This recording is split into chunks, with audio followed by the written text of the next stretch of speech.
Ukraine और रूस को जंग से बचाने के लिए अमेरिका, यूरोप और दीगर ममालिक की सफारती कोशिशें जारी। बहरान के हवाले से अमेरिकी सदर जो बाइडन की रूसी हममनसब से मुलाकात किसी भी वक्त हो सकती है। रूसी सदर जल्द सिक्योरिटी काउंसिल से भी खिताब करेंगे। यूक्रेनी वजीर खारजा ने यूरोपीय यूनियन से रूस पर पाबंदियां आयद करने का मुतालबा कर दिया है। तफसीलात मॉस्को से शाहिद घुमन की इस रिपोर्ट में।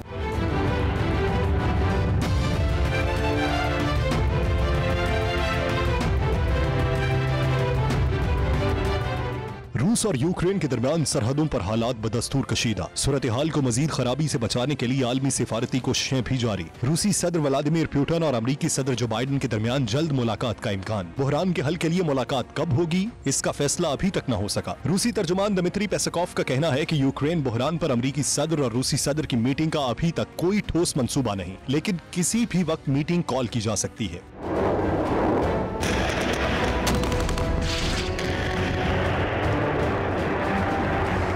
दिमित्री पेस्कोव का कहना था कि कशीदगी बढ़ रही है, ताहम सिफारती राब्ते जारी हैं। रूसी सदर जल्द सिक्योरिटी काउंसिल से खिताब करेंगे। दूसरी जानिब यूक्रेन के वजीर खारजा ने रूस पर पाबंदियां लगाने का मुतालिबा कर दिया। ब्रसेल्स में सहाफियों से गुफ्तगू करते हुए यूक्रेनी वजीर खारजा का कहना था कि रूस पर पाबंदियां लगाने से ही यूरोपीय यूनियन की यूक्रेन में जंग बंद करवाने की संजीदगी नजर आएगी।